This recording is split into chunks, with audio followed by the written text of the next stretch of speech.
All right, welcome to the very special Cumberland Valley edition of the Wpial Blitz Show and Fresh Set of Downs. My name is Bruce Badgley, and as usual, I'm joined from the Fresh Set of Downs side by Dave MIKA. You can see Dave from EasternPAFootball.com. He's got that great background there. My buddy Ian McMeans with me as usual. And Ian, we've got a very special guest to start this very special show.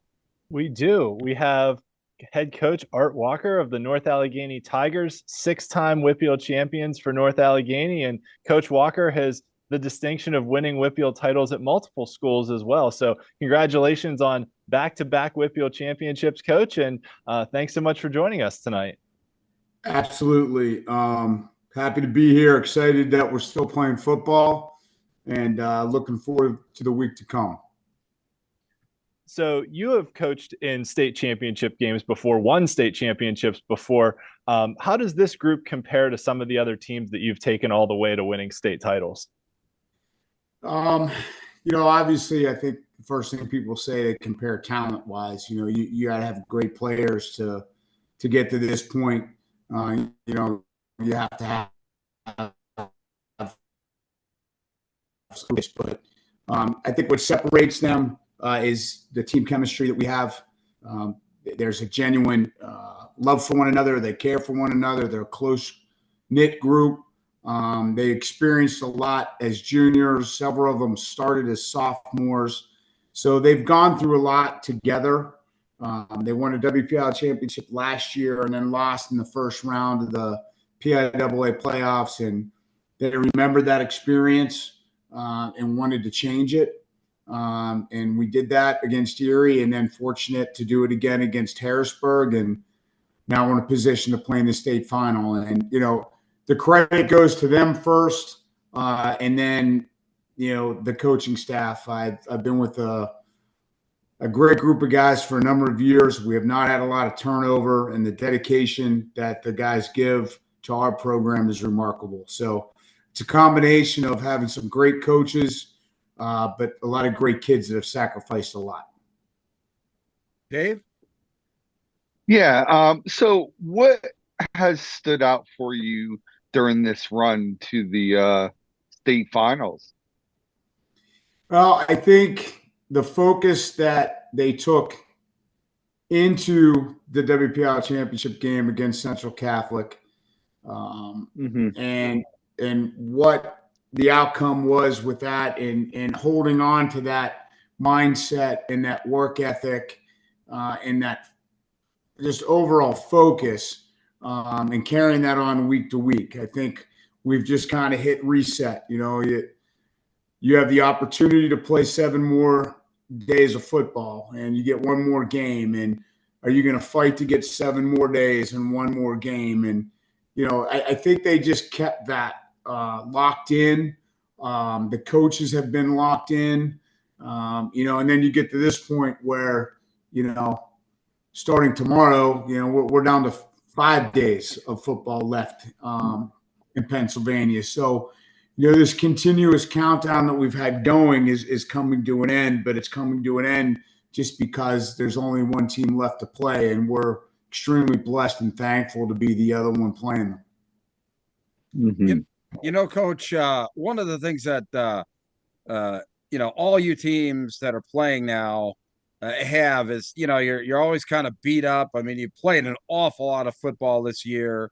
But I've been asking, coaches as they get this deep in the season, how do you keep the guys emotionally and mentally fresh? I mean, it's taxing physically, but mentally and emotionally, not only for you, but the coaching staff, just like you talked about.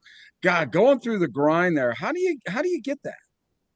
I mean, it's not easy. And it's, we talk about at times how special it is to be in this situation, and how you just have to embrace it and make the most of it, because it doesn't come along all that often. And, I was fortunate enough to win, 2 when I was at Central and a state, and now, moving on to win 5 at NA and the WPIAL. and have an opportunity to win a third state. And a lot of these guys have been with me. And, you know, the last time we were here was 2012.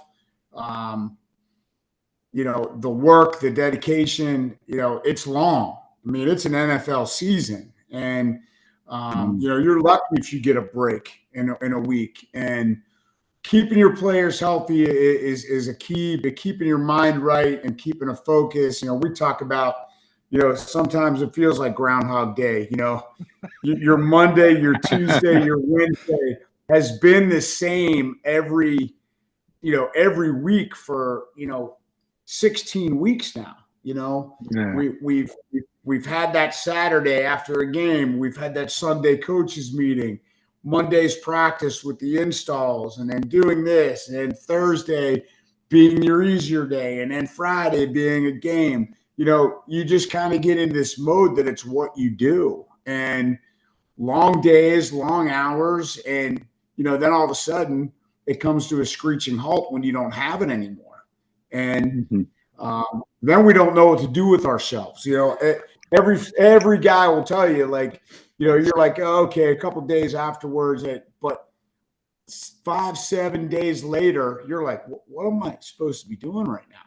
Because you don't realize how much time you kind of had on your hands, you know, when you weren't with football, and how you did manage it. But it's long, it's a grind.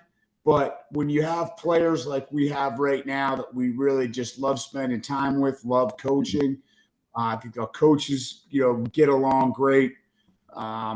It makes it that much more enjoyable and makes it that much more special. Ian?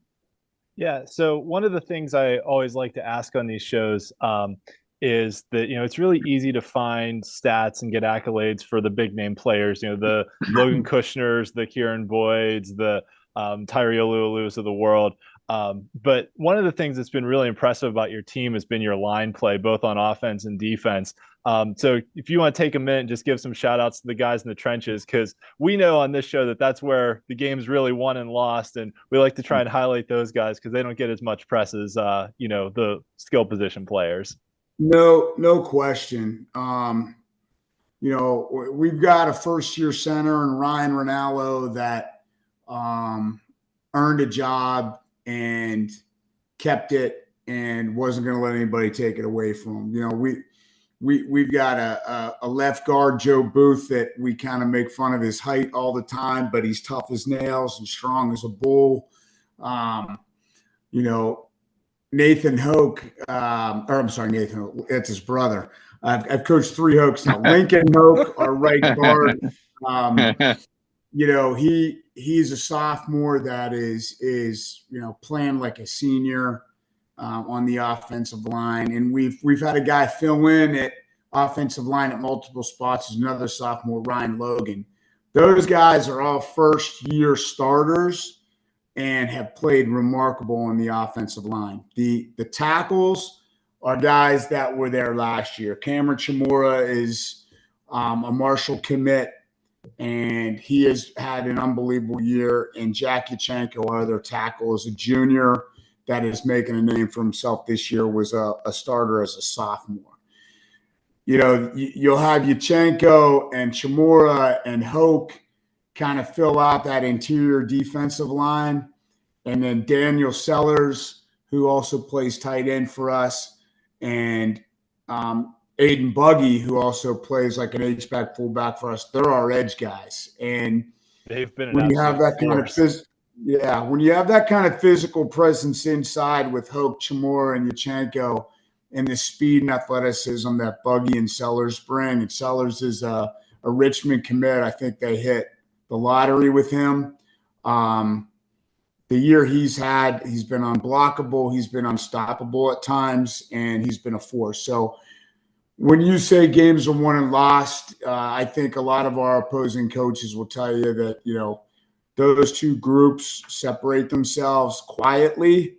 You don't hear a lot about them, but people know about them after they play them.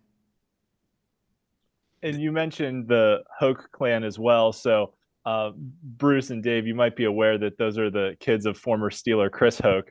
Wow. And Art has several children of former Steelers on the team. So I was going to ask, what's that like as a head coach to kind of have that, obviously a lot of football knowledge in the stands at North Allegheny there, but, just the children of either current or former Steelers, because, Tyree Alualu's dad played for the Steelers while he was on the team too.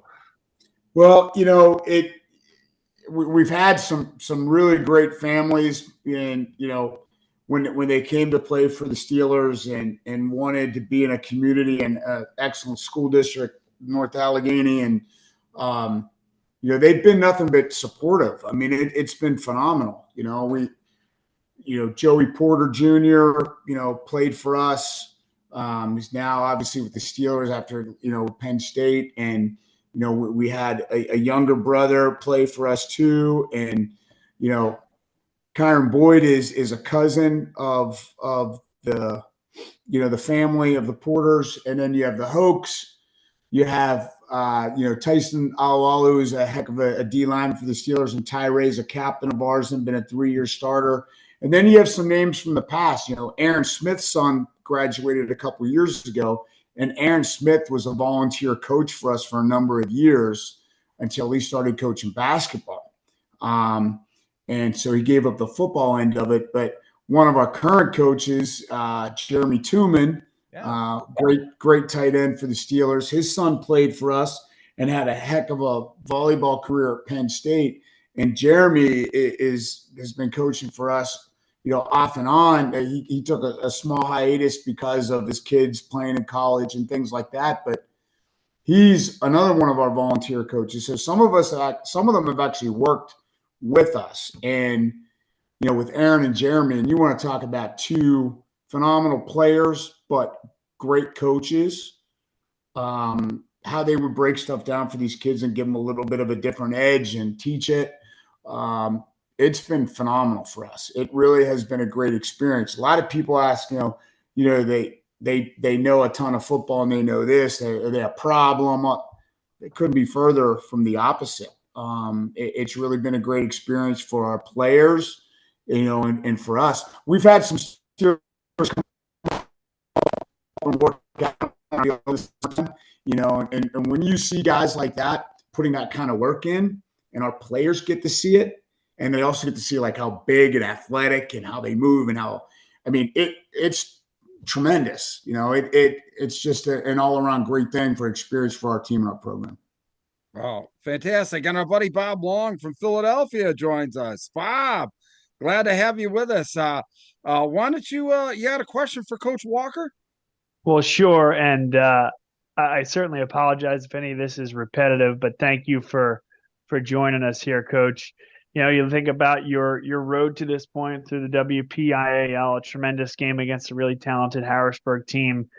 And now you have St. Joe's Prep awaiting you in the state final. But, in your own words, how have the last 3 to 4 weeks been for you guys? And how do you feel going into Saturday night? It's been, a heck of a ride. We've had, a lot of the central game, the WPIAL Championship was a very emotional win. They're already talking about it being one of the, instant classics and how that game went back and forth and some of the plays that were made and different things that happened, and then learning from our mistake the year prior and losing that PIAA first round game. Our guys kind of learned how to refocus, reset, and move on to the next kind of playoff season for us. And, we were fortunate to have a home game against McDowell because it was just and we would play home and get another home game, which our kids were extremely fired up about.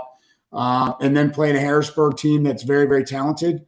It's just been kind of that, I said earlier, reset and let's go. We've got 6 or 7 more days. Let's just focus on the 6 or 7 more days. And if we're fortunate enough to get it and get 7 more, then let's reset and go again. And, they've really bought into that and believed in it. And, every day has been a pleasure with them. Yeah. Dave, you got another question for Coach? For you to be successful in this game, what do you have to do? Wow, that's a loaded question there, David. Jesus, let's get a little bit more. Score more than them. Yeah. I get ahead. it. I get it. Yeah. You try not to be, on the old cliches. I've been doing this long enough that, you can't give more chances than they deserve. And what I mean by that is we can't turn the ball over. They're going to have their opportunities. We have to make them earn every inch of that opportunity. You got to limit big plays. You've got to win or not do something on a special team that's going to change the game in their favor. And you've got to do your best to win the time of possession. They're a talented football team, and the longer they get to be on the field and the more opportunities you give them, their success rate's going to go up. So, we've got to be, really on point with a lot of things when you play a team this good. But, our guys have they've answered the call. They believe in their coaches. They believe in the plan that's put forward. And, we're going to do everything we can. We're preparing. Somebody asked me about, hey, what kind of showing? I'm like, I don't know what that means. Like we're preparing every week, to go into a game to win. And that doesn't change based on the opponent. You're down to the last two teams. Yeah, they're really good, but so are we for getting here. So let's not lose focus. We've got to keep that in mind as well. Bob, you got another question for Coach? Sure. Standpoint of Pittsburgh versus Philadelphia. And this is a guy who lives in Philadelphia talking here. It feels as if from far, far away, there's more of a unity or at times like all for one solidarity amongst the Pittsburgh schools. Here in Philadelphia, there's District 12 and District 1. District 7 is such a behemoth, and it feels like you guys draw off one another. Am I way off on that? I think there's such a tradition in the WPIAL District 7. The WPIAL championship was around prior to the state championship. It's older. It's kind of what everybody knew here. And if you go way back to, I believe it was 88, when you had to declare if you were going to play in the state championship or not. And Upper St. Clair said they weren't going to go. And Pittsburgh Central Catholic said they would. And Upper St. Clair beat Central Catholic in the Wpial championship. And Central Catholic went on to the state because Upper St. Clair said they were done after the Wpial championship. Well, Central Catholic ends up winning the state title. And wow. Now everybody from the Wpial saying, "Oh, you got to play in it. If the team that lost won, we got to play in this thing." And that kind of started it, as the state was a big deal because you have to think back, back up until 1988, the thing to do was win the WPIAL championship, and then you were done. Football was over Thanksgiving weekend. That's when that game was played. So I think, because there's so many teams in proximity and so many border schools that are close and there's such a rivalry in other sports, I think there's football area, a lot of pride. And there are a lot of teams playing in the state this weekend, obviously from our area. So there's a lot of pride involved with that. But we know there's great football across the state too. I've been doing this long enough, coaching in the Big 33 game and the East-West game, and being able to be fortunate to be in a state playoffs and in other championship games. there's a lot of great teams across this state. I just think that collectively where we're at, we've had a great representation. And I think because of that, there's a tight knit with it. We do this. Go ahead, Ian. If I can just add in too, Coach Walker's obviously speaking from experience. Not only is he won 7 Wpial titles, but his dad won 6 Wpial titles as a head coach as well. So a lot of Walker family tradition here in Western Pennsylvania. But I think also, for me, just, growing up with it and following it and everything, that there's definitely, to get to Bob's point, the Western Pennsylvania public school versus Philadelphia private school, thing that goes into especially these 5A, 6A championships. We've seen it the last few years with, Penn Trafford and Pine Richland playing Imhotep Charter in the 5A game when Mount Lebanon played St. Joe's Prep and beat them in the 2021 championship. The Lebo kids had a banner that said homegrown on it that they, brought out onto the field after the championship game. So there's definitely some of that in play as well in this area that, the Western Pennsylvania, especially public schools of, kids that live and grow up in the area that pay taxes to their school district, that have been playing together their whole lives against, a team from Philadelphia that has players from multiple states on it. So I think that's definitely a factor that kind of galvanizes the Western Pennsylvania fan base together to be like, yeah, Western Pennsylvania, versus those, New York, New Jersey, Delaware all-star teams. Yeah. Hey, one other, one of the things we do on the show here is, we do it on YouTube so that we can have fans interact. And we had a really good question for our buddy Bruiser X, and he wanted us to ask you, this has been a season of big plays for North Allegheny. Is there one play in your mind that's really stood out as something that, maybe propelled this team, or you saw in your team from this play where this team could go this season? Well, as of late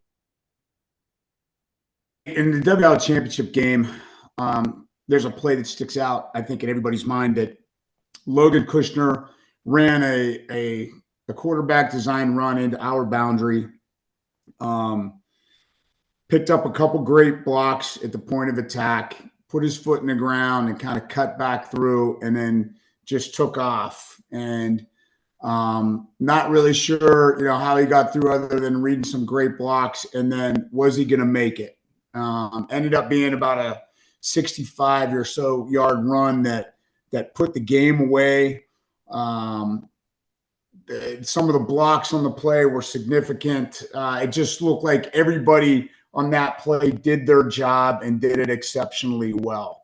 And when you do that and 11 guys are all on the same page, look what the result is. And even a result against a team that had, a Pitt nose guard, Penn State and Michigan linebacker, secondary with multiple offers. And, here's a kid that is running down the sideline, going to score. And, the Patriot League and the Ivy Leagues don't think he's big enough. And he's the one that put, kind of the nail in the coffin. So that one really did propel us playoff wise.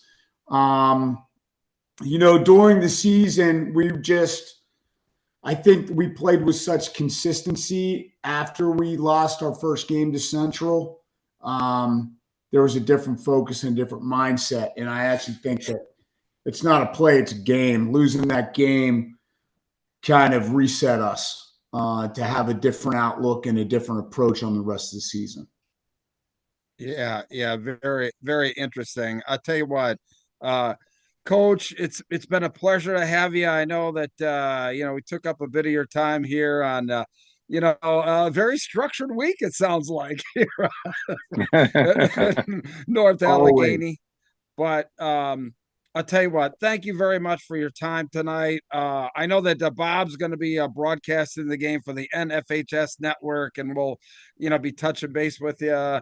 And I know that Dave and I will be on the field, and I can't wait to meet you in person and shake your hand and, Me too. wish you all the luck in the world. And I'm sure that there are a lot of other people across the state, not only in District 7, that are wishing you a lot of luck. Well, listen, thank you very much for your time, and we appreciate it. If we can just or just exit out, and then the rest of us here will carry on with the show then. All right, Art? You got it. Thanks for having me, guys. All the best to Yep. you, and look forward to seeing you on Saturday. Thank you. Absolutely. Thank you, Coach. Congrats and good luck. Best of luck, Coach. Go get them. Okay, take care. All right. Yeah, I tell you what, Art got on. He was very prompt in getting on the broadcast tonight. That's for sure. But it's great to have Bob with us here, man. And Hey, Bob. got the band back together as we head into Cumberland Valley. Wow. So like year 2 of Cumberland Valley, guys. What are the thoughts? I mean, of going back to, it was the big unknown last year going to Cumberland Valley. How has it been for you guys this year? I'll start with you, Bob, and everything, the finality of the season at Cumberland Valley, year 2. Yeah, I mean, you're talking specifically about the venue. Yeah. It sounds like, right? Okay, Yeah. I think it was great last year. Listen, at the end of the day, you play the games where you're told to play them, and getting to the state championship is a wonderful opportunity for these teams. But I do think that Cumberland Valley stepped up to the plate, and there were people out there. I was not one of them, but there were people out there that felt that maybe it wasn't fit to host a final, and that's fine. But I think the administration, the staff at Cumberland Valley did a lot of things really well. Locker room facilities were improved. I think the sound stage and sort of the video boards and some of those pregame hype and the lights, pyrotechnics, everything that went into that made it a really good game day experience. On kind of the in between the media side, right? They opened up the cafeteria there, gave you a lot more options than we're in Hershey. So, Hershey's a special place. It absolutely is. And it was a long time venue here for the PIAA, but Cumberland Valley has put its own unique spin on the state finals. And I think that they controlled the controllables extremely well, and it went off like a well-oiled machine. So I give the AD and, the principal and everyone involved over at Cumberland Valley a lot of credit for what they did last year. And I'm looking forward to another really smooth opportunity to be involved over there this year. Ian, you have a very unique perspective in the fact that you don't know, you don't really go to the venue and that. So your take, from afar on the state championships being held at Cumberland Valley. Yeah. So, I have a day job that I work that can't get out of in early December because it's very busy. So, I have not been to the state finals. But I think from, everything I heard after the championship games was kind of what Bob said, that they put on a very good event for everyone involved last year. The shame of it is that when you look at other states where other states have their high school championship games, you're playing them at the Carrier Dome in Syracuse, or you're playing them at other big venues, at the Hall of Fame in Canton, Ohio. Jerry World in Texas. Yeah, right. Yeah, exactly. And I'm not, this isn't a knock on Cumberland Valley, right? They submitted a bid and the PIAA chose them. You can't blame Cumberland Valley for trying, right? But the fact that they were the ones that got chosen and they're 15 minutes from the PIAA headquarters kind of makes you scratch your head a little bit and be like, did they just pick them because it's right down the road? And everything I had heard about Hershey was kind of like what Bob said too, that the venue needed a lot of work, that the locker rooms were in bad shape, that it wasn't really set up for the multiple championship games in a back-to-back format, that there was some investments that needed to be made there to really make it a premier facility, and Hershey hadn't made those. But then you hear the stories that, like, Penn State submitted a bid for Beaver Stadium, and you're like, yeah, I know they could never fill it anywhere close to, even a quarter capacity with high school fans, but holy cow, wouldn't that be so cool to like play the championship game for the state of Pennsylvania in Beaver Stadium? So, but I know there's other factors in play there, like the cost to host the games and all that stuff. But and like Bob said, it seems like Cumberland Valley's done a good job putting it on, but it's also kind of a shame that like there isn't a venue to hold this event at like other states have. Dave? Yeah, I mean, listen, I think Cumberland Valley for the first year did a tremendous job. To me, I thought it was a good venue last year. They made some more improvements, added, I think, the second press box. Yeah. Listen, yeah, Hershey was a special place. When you won, last week, you throw the Hershey kisses. We're going to Hershey. I don't think anyone's figured out yet what to do, Somebody asked me going to that Cumberland question. Valley. Somebody asked me that question So- last week. Like, what do they throw at the teams now that they're going to Cumberland Valley? We're filling jugs with water from the Susquehanna and dumping it on guys. There you go. I don't know if that's safe or not, but yeah. Yeah. I've But seen for people now, call it the March to Mechanicsburg. So There you go. Well, that's pretty good. So Counterpoint, yeah. Dave and Ian. I feel like the capacity. I understand Ian's point on the capacity, but the attendance has not. And I get what you're saying. Hey, even it would be great to have it in Beaver Stadium. Like it's the right size venue for the crowd that shows up. And I don't know if that's an indictment or not on PA fans or what have you, but it was. I mean, it was a great environment for almost every one of those games last year, which was, in my mind, and what I was there to do and the story I was there to tell as a broadcaster was fantastic. And, I got the better perspective of Cumberland Valley by Bob and I did the state baseball championships last year up at Penn State. Now, the reason it was at there is just what you pointed at, Bob. It was all venue related. Okay. That it was the perfect size venue to host the event. And until we start getting crowds that, overflow crowds or whatever like that, it's really hard to justify getting a bigger venue and paying, all that extra money if you're not going to have revenues to support it. I mean, the PIAA still has to, have some semblance of, profitability or at least trying to get to break even. And, Cumberland Valley's doing that for them. And it's not only with just, the football, it's what Cumberland Valley collectively can offer the PIAA with all of the other championships. Everybody's very myopic when it comes to football on the fact that, well, that's where the championship has to be, but forgetting about the fact that Cumberland Valley offers such great facilities and great venues for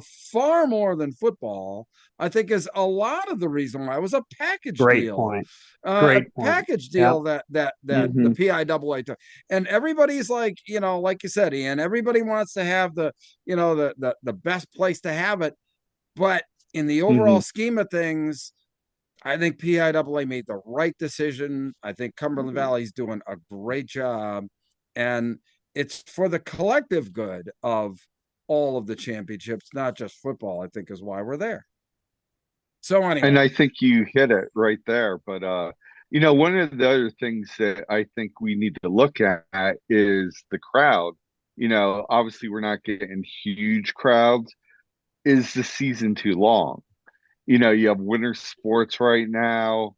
So, that I think is a factor. These games are running during winter sports. Don't get me started on that one. I mean, I looked at all of the TV guys on the sidelines last Friday night. And I said, who made the decision to have the state semifinal football games the same night as the opening night of basketball season? I mean, yeah. What? I would just like to know And being at the Lexa Lebanon Media Day, a lot of the coaches were just scratching their heads saying, like, why are we starting so early? But yet, here we're at. Anyway, let's get in. That's right. There we are. Why don't we start getting into the breakdowns, Ian? Otherwise, we're going to be here till tomorrow breaking down these games. So why don't you go ahead and share your screen? And here we go. Here we go, indeed. So for those that normally tune into the Wpial Blitz show, you know that I usually have some information on the screen just to kind of spur the conversation along. Not obviously going to talk through everything, but welcome to the state championship edition of our Wpial Blitz and fresh set of downs combo show. We did this last year and looking forward to another good show once again this year. So we'll start in 6A since we just talked with North Allegheny coach Art Walker. They won a real tough semifinal game against a very good Harrisburg team. NA, was up 24-6 for a while in the second half. Harrisburg scored a late touchdown in the fourth quarter to make it a little bit closer. But, North Allegheny really on the line of scrimmage controlled the game for most of it.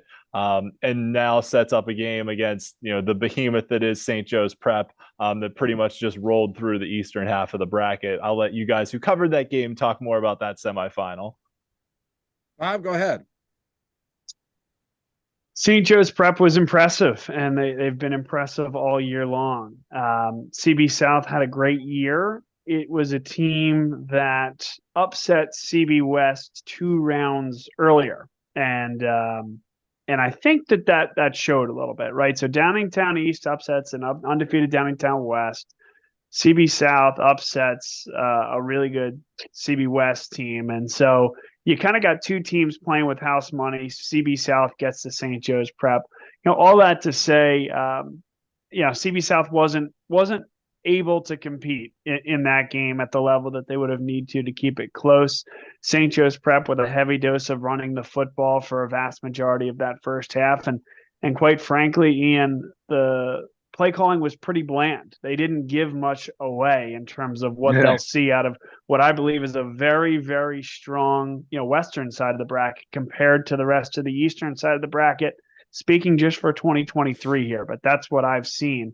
And only later in the second quarter, really in an effort to be able to rest the starters in the second half by way of getting to the running clock, did we actually see St. Joe's Prep open up the playbook at all. So you have a fresh, healthy, deep St. Joe's Prep team ready to go this Saturday. Dave, you were at the game as well. Oh, yeah.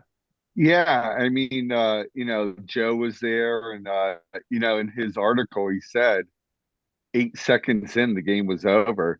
Before you know it, kickoff, ran it back for a touchdown. Halftime was 42-0, and you're right. They basically ran the ball. I think they only threw maybe 3 times the first half, and go on to win a 49-0 game. This team could just beat you so many different ways, and it starts with Samaj Jones, their quarterback.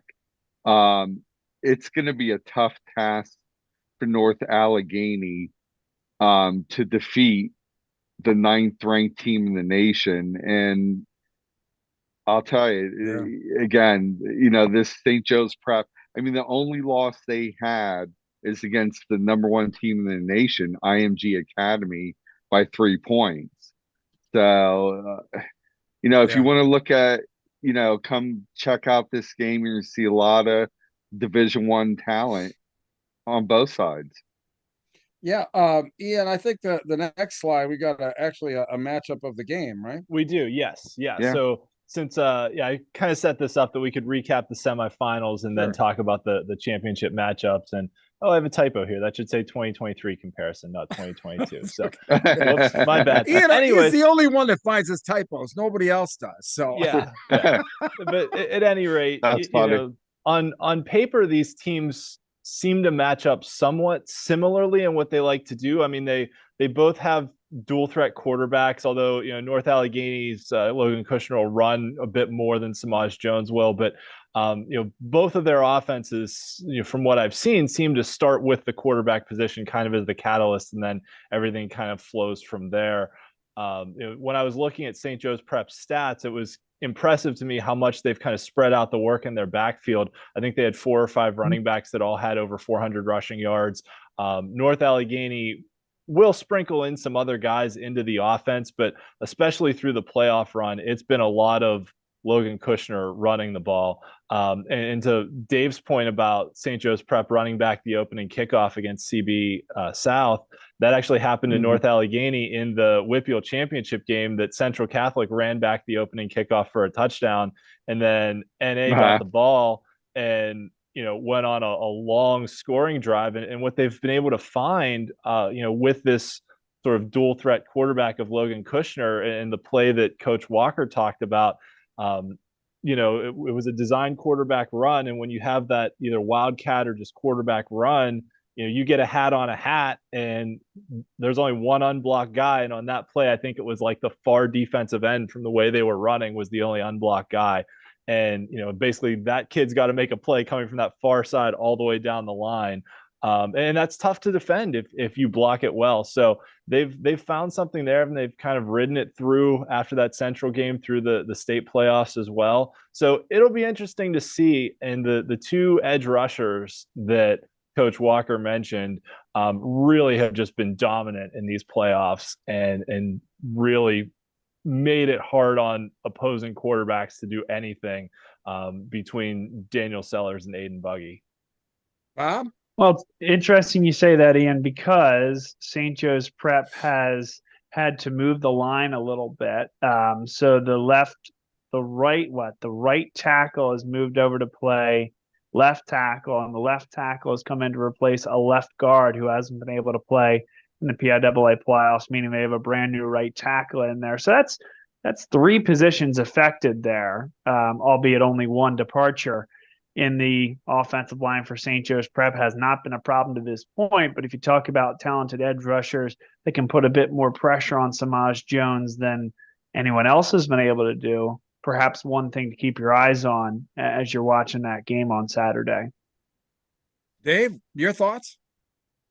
Yeah, I mean, again, for North Allegheny, like he said, you got to play a perfect game against St. Joe's Prep to have that shot, and that's trying to create some turnovers. But you're going to have to score almost every possession, because this Prep team will just, once they get going, they're just going to roll. And again, so many weapons, and they're just so hard to defend, because you could defend this guy, they're going to go to that guy. Yep. It's going to be a tough task. I think it comes down to a team that, and I'm sorry, Bruce, is able to make one, and this comes down to athleticism, right? But like the team, once you start missing tackles against the St. Joe's Prep team, you're done. It's going to be extremely difficult. Let's put it that way. And so, this is a very disciplined NA team that is going to have gap integrity, and, I think they're going to put themselves in a decent spot to make plays defensively in the open field, but you have to make them. And St. Joe's Prep, to their credit, have guys with a lot of wiggle that make it extremely difficult to do that. And so I haven't seen a team all year be able to make tackles in the open field against St. Joe's Prep or against one-on-one battles. North Allegheny is going to have to do that. And the other key, I think, is, and St. Joe's Prep would tell you this as well, they've committed more penalties than they'd like to. It is a penalty-ridden team we've seen over the last couple of years. Hasn't cost them, but it's a factor.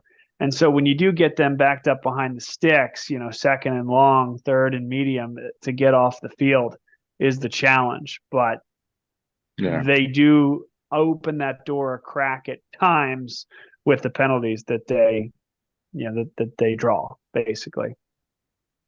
I'm going to take a completely different angle of all of you guys, and that is, this is the first team that let's just say one of the teams that can really stack up with St. Joe Prep from a coaching standpoint.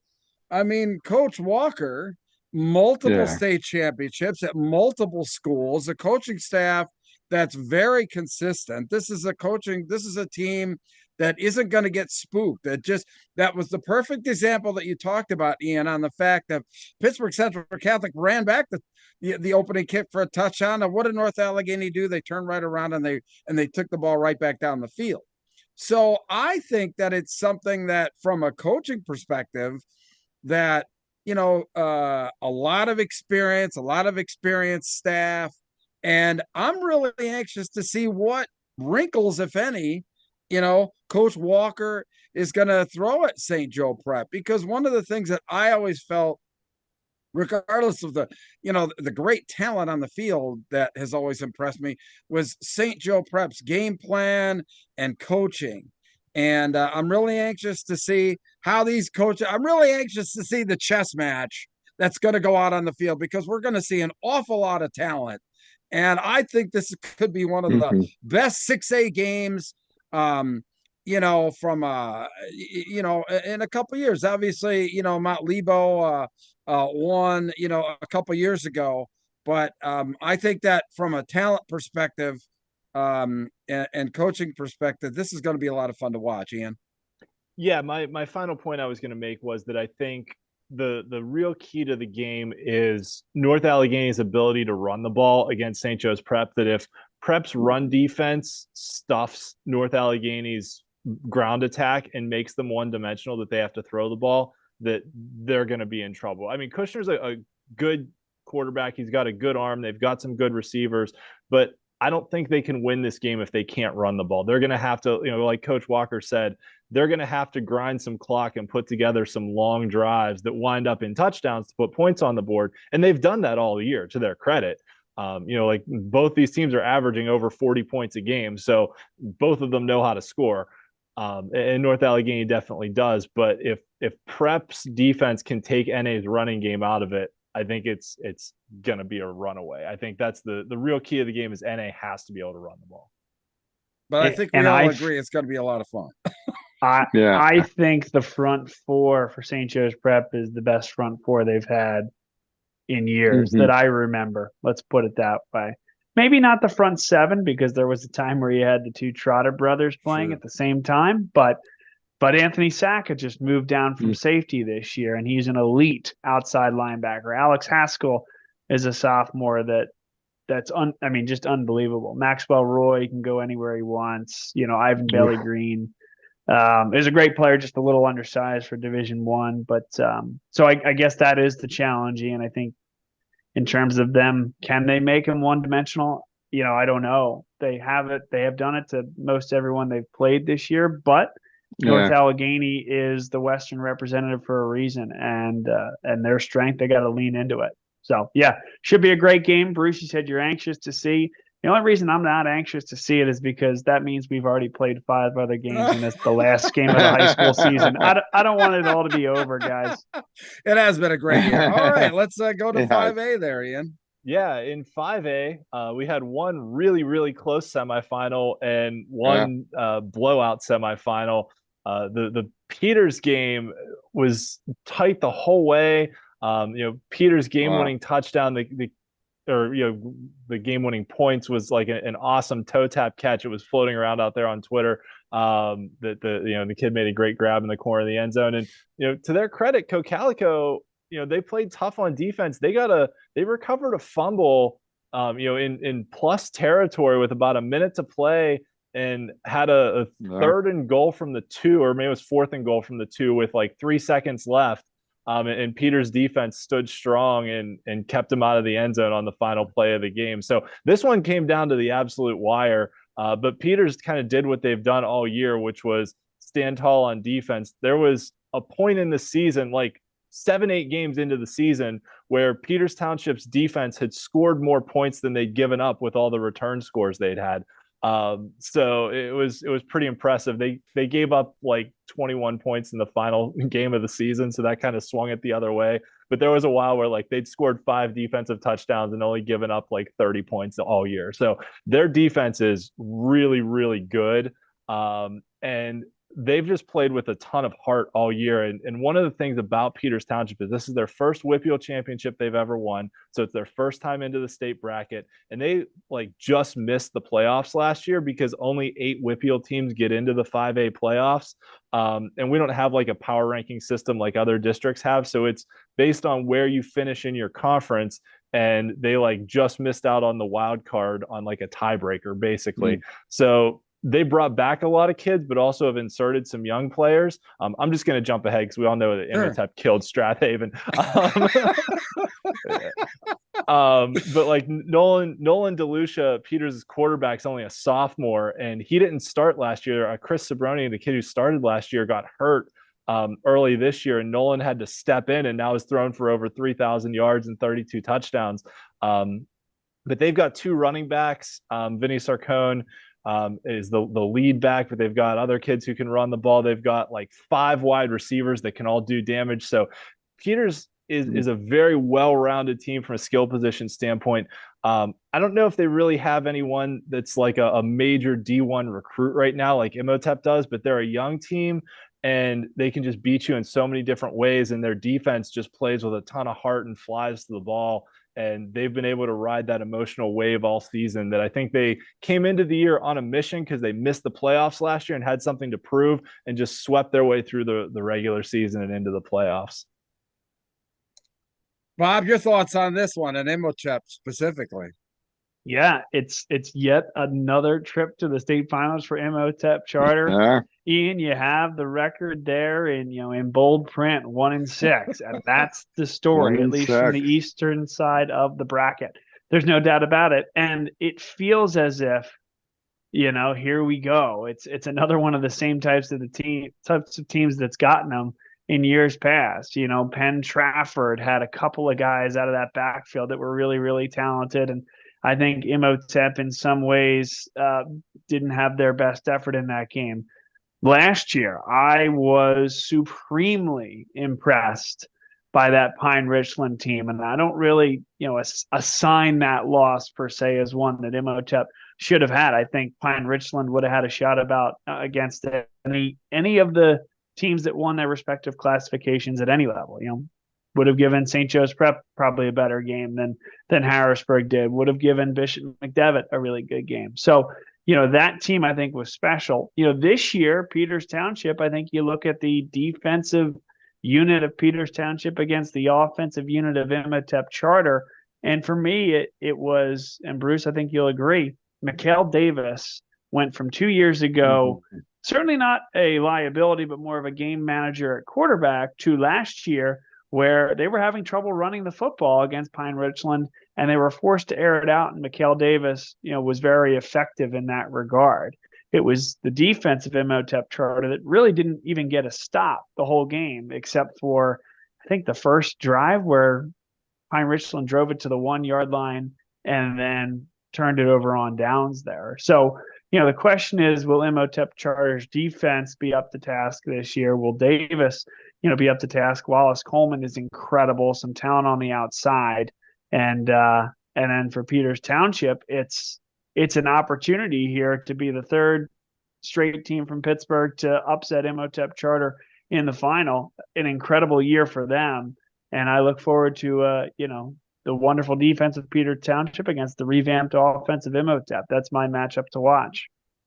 Dave? Yeah, I mean, the key is, and he touched on, is their quarterback.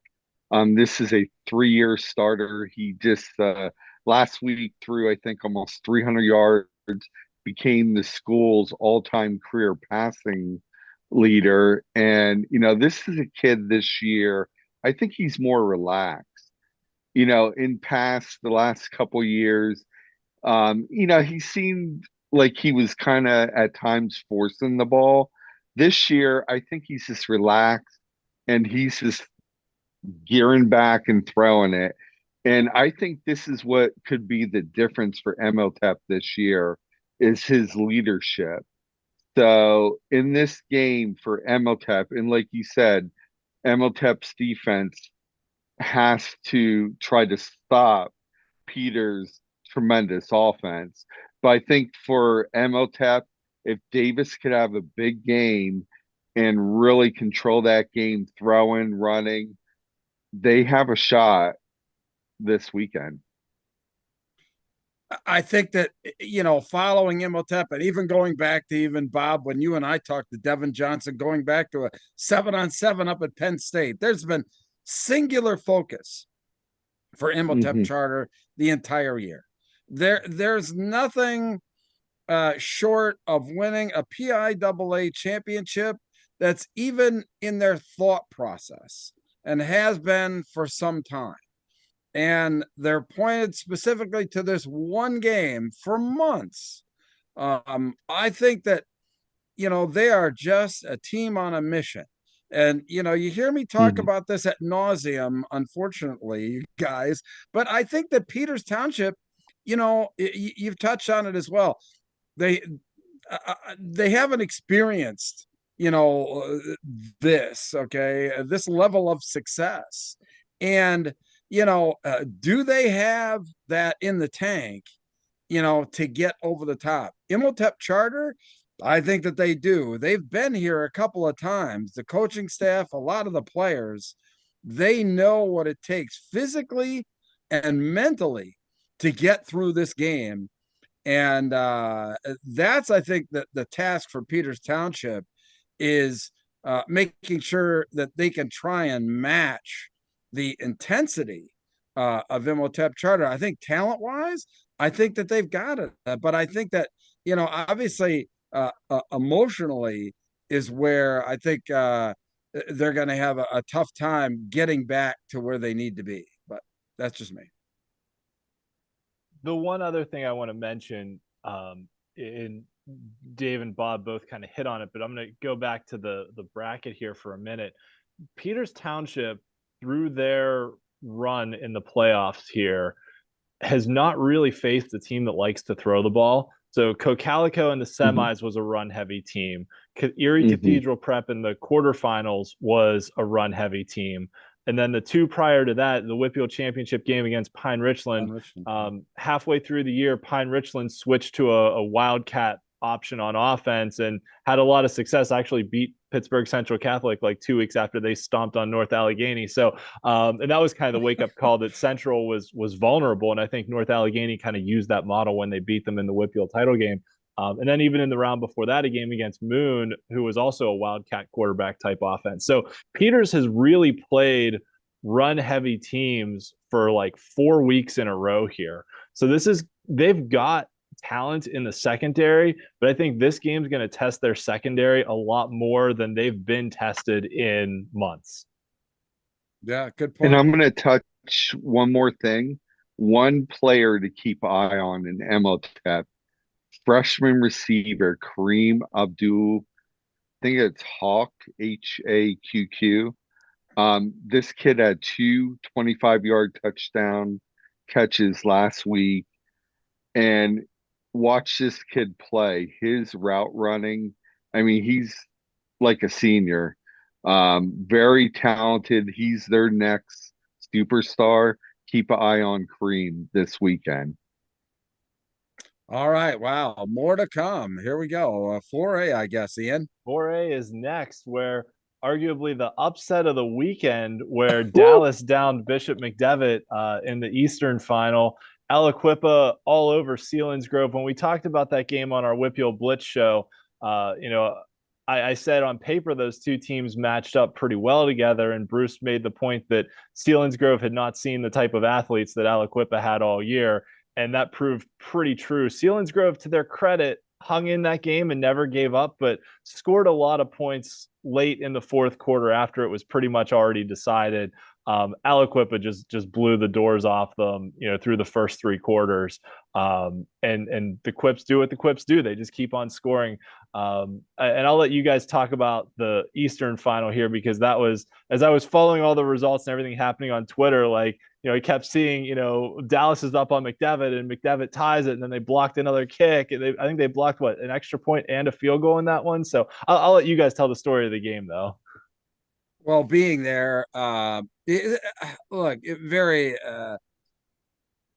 never going to win a game when you give your opponent all the extra possessions. And Coach Walker touched on that, when we talked to him a little bit. And what McDevitt, unfortunately, they gave up a block punt, which turned into a touchdown. They lost two onside kicks. One of them ended up as a touchdown drive.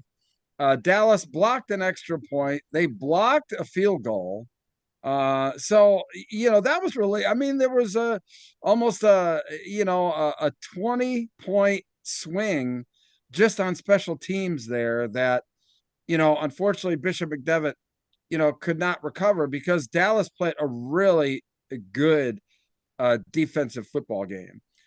And they played a fairly wide open offense. They mixed up the run and pass very effectively. So hats off to Dallas there. What do you think, Dave? They came in with a chip firmly on their shoulder, and they left with a chip firmly on their shoulder, didn't they?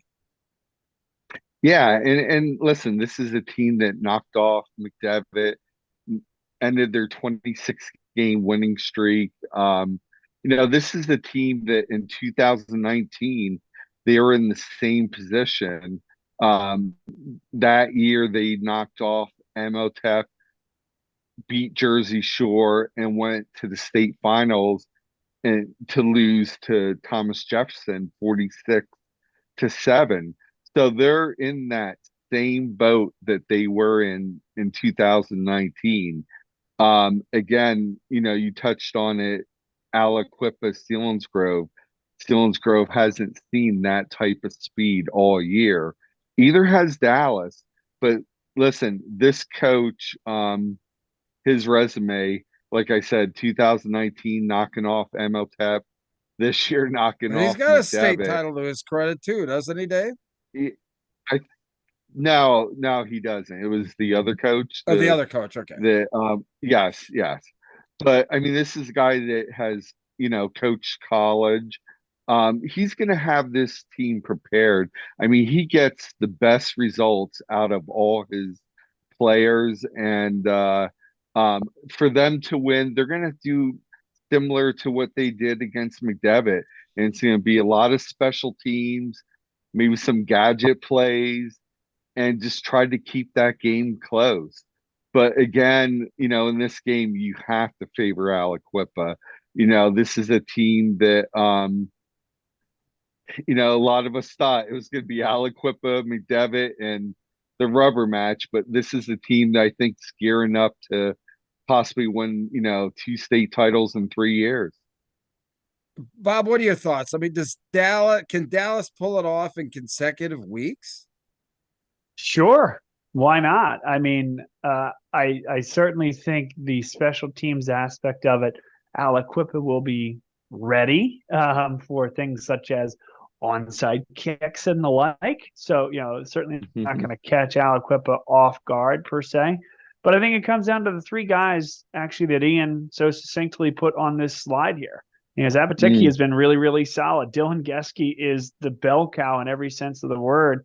And Pacheski is a tremendous, athlete on the outside. He's got some wiggle to him, and he's going to have to be key to open up the defense a little bit because we know how strong that Aliquippa secondary is with some of the guys out there, Good and Hayes and the like.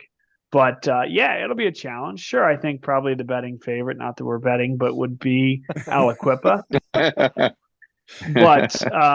But hey, that's why you play the games. No one, not say no one, but few thought that they would beat Bishop McDevitt. Folks were penciling in, or some people were writing it in pen even, Aliquippa and Bishop McDevitt to the final. Guess what? Not so. That's why you play the games. Yeah. And I thought Dallas played exactly the way they needed to win that football game. I was incredibly impressed, happy for them.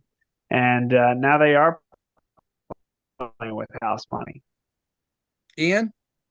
Yeah, so this is the 3rd straight year that Aliquippa is here in the championship game. And, for those watching statewide that may not be familiar with the story of Aliquippa, they're a 1A size school that was forced up into 4A through the success formula and all that. And actually had to appeal to the state to even stay in 4A. The PIAA tried to force them up into 5A last cycle and may do so again, depending on the transfers. We'll talk about that a little bit later. But this year's Aliquippa team's a little bit different than the one the last few years. They're still loaded with D1 talent, which for the size of school they are, the talent they routinely produce is insane. They have more Pro Football Hall of Famers than any school in the country, which is crazy for a little old steel town like Aliquippa. But the last couple of years they really relied on that massive offensive line, the trench dogs as they called them, and to run the ball behind them. But most of those kids have graduated now, and their line is still good and strong. But this year's really been about the skill position players. Tyke Hayes, the junior running back, is already committed to Penn State. Quentin Good, their quarterback, has taken on much more of a leadership role this year. This will be his third straight state championship game that he's played in. So, for a quarterback to make 3 straight state title games is really a feather in the cap of his resume. Cam Lindsay, who's a Pitt commit at linebacker, has just been all over the place on defense for them. He's really been the anchor of that unit. And he's a kid that just seems to come up with big time plays in big time games all the time. Whether it's, fumble recovery or a forced fumble or an interception. They use him a little bit at running back too, to spell Tyke Hayes. The other kid, John Tracy, who missed a couple games earlier this year, but came in later in the year and, really has been a kind of change of pace back too, that he's got some speed to him. He scored 5 touchdowns in 5 different ways during one of the last regular season games. And then just the depth of talent that Aliquippa has on the outside at receiver. And for them, it's receiver/defensive back because they're such a small school. These kids play both ways. But Brandon Banks, who's the first kid from Aliquippa, he's going to Yale. He's the first kid from Aliquippa to go to an Ivy League school since the 1980s. Arison Walker and DeMarcus Walker, they've both been really good on both sides of the ball. And to Bob's point about special teams too, because Aliquippa is kind of this behemoth in the Wpial, and everyone's always taking the best shot at them that they can. They've seen that kind of onside kick stuff all year. That from the first team they played this year, Armstrong, when they opened their brand new stadium, which is now Heinz Field. So Heinz Field used to be where the Steelers played, and then it got renamed as Acrisure Stadium, and Heinz then made a donation to Aliquippa, so Aliquippa's field is now Heinz Field. But when Heinz Field opened in that opening game against Armstrong came out and tried a couple onside kicks early in the game, and Aliquippa recovered them, and all of a sudden it's 21-0 before Armstrong knew what was going on. But Aliquippa gets everybody's best effort because of who they are, and they've been on a mission all year to get back to this point, and this has been their goal, and they've done what Aliquippa does and come up with key plays. They played a couple tight games that against West Allegheny, they threw a touchdown pass.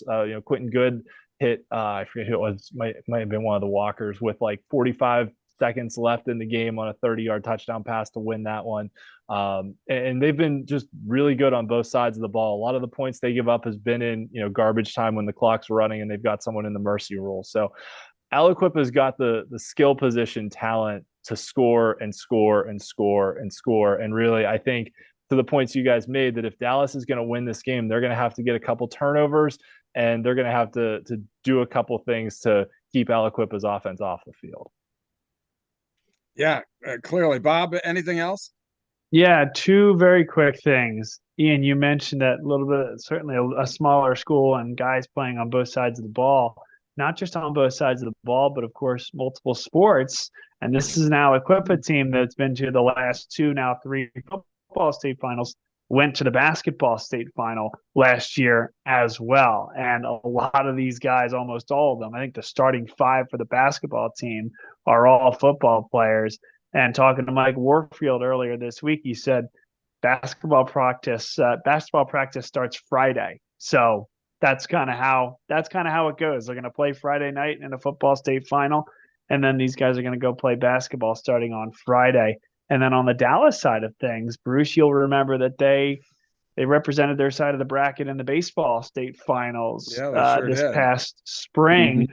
Also upsetting an incumbent or an expected, kind of winner, getting to the state final.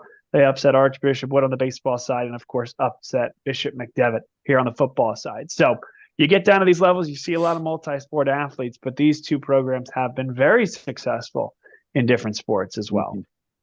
Dave, what is it going to mean, if Dallas has an opportunity to bring home a state championship? Obviously, it seems like it means a bit more coming from, the District 2 area of the state. What do you think? Yeah, I mean, District 2 for many years, it was Berwick. They were the big name out of District 2. So, a school like Dallas, who's won a state title, it would be huge up in that community, just not only in Dallas, in that whole area. So for them to win a state title would be big. Obviously for Aliquippa too. I mean, Aliquippa, there's, like Ian said, there's no school that has more Hall of Famers than Aliquippa. And, that's a program that is very well respected in Pennsylvania, but all over the country. And everybody knows. Everybody knows Aliquippa. Everyone knows. Yeah, absolutely. You had Dorset, and others, and it's just Darrell Rivas just really took the whole exciting team to the Hall of Fame ceremony. Yeah, which was really neat. And there's this. I mean, Ian, you could probably name like 10, Mike Ditka, alums that Mr. Chicago Bear, from Aliquippa. Exactly. So shameless plug.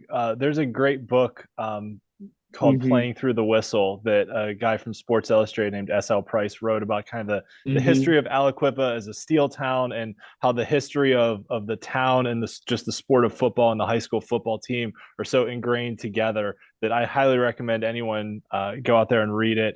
And also, if you really want some good perspective, earlier this year on our Wpial Blitz show, we interviewed Mayor Dwan Walker from Aliquippa after they opened their new stadium.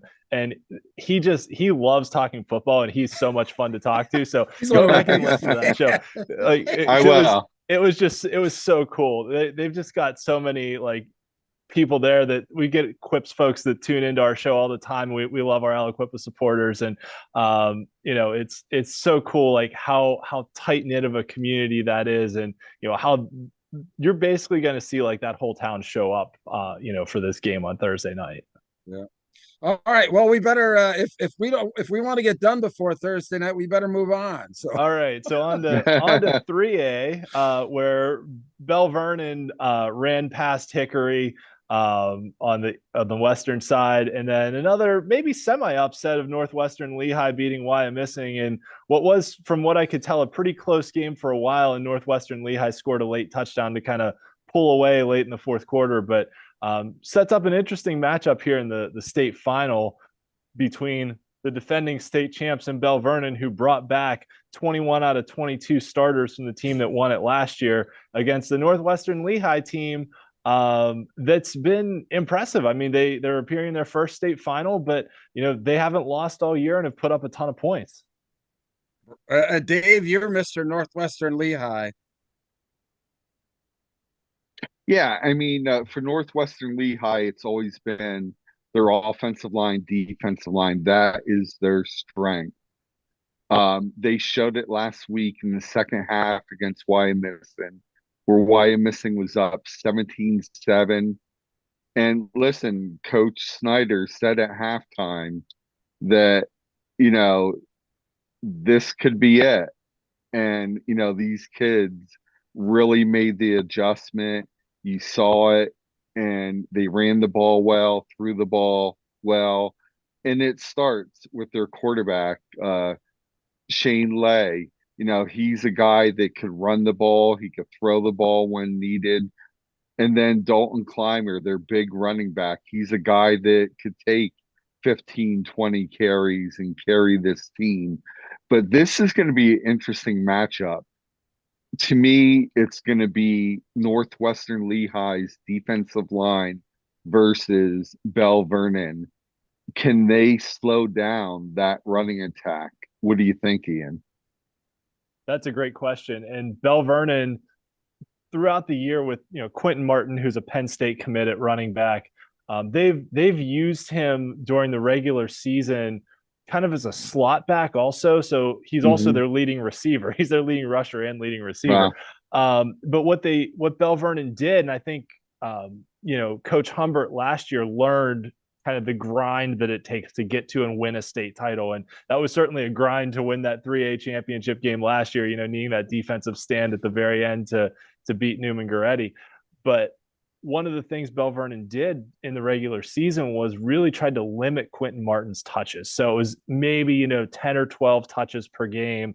And then they worked in some other guys, Jake Gedico, Cole Doppelhuer, Anthony Cruz into the offense. And all these other guys got this experience.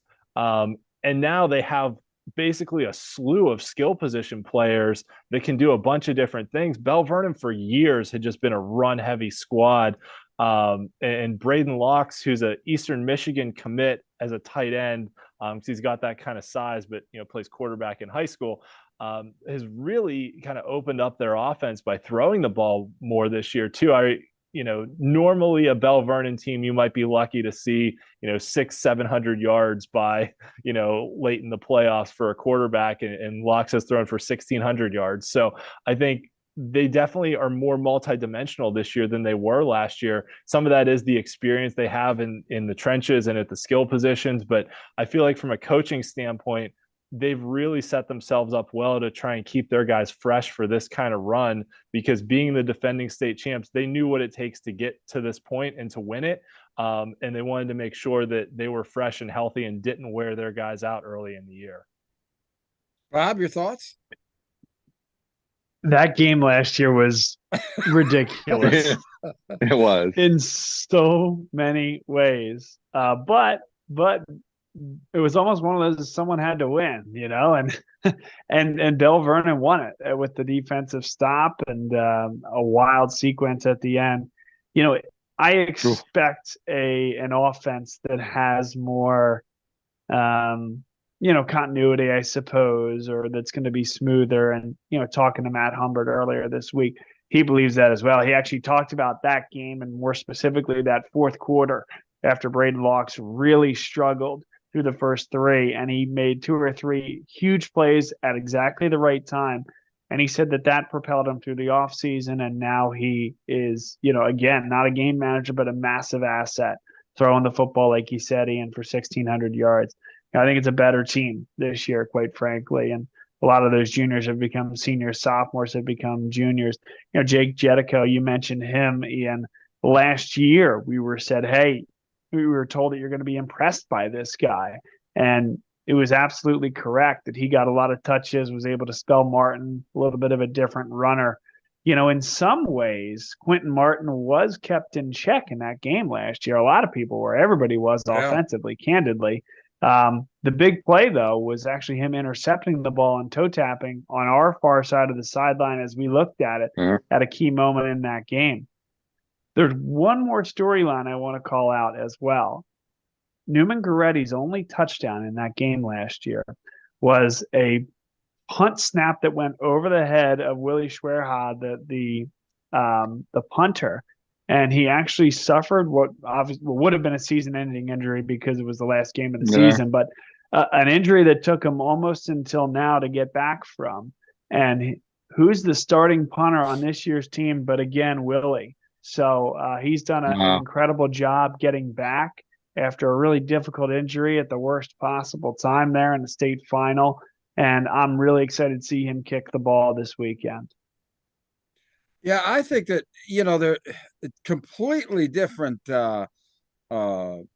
aspects here. Obviously, Northwestern Lehigh, not been here before, just a storybook season for them, undefeated. Bell Vernon, the expectation, 21 out of 22 starters. They expected to be playing in this game even after just immediately after the season ended.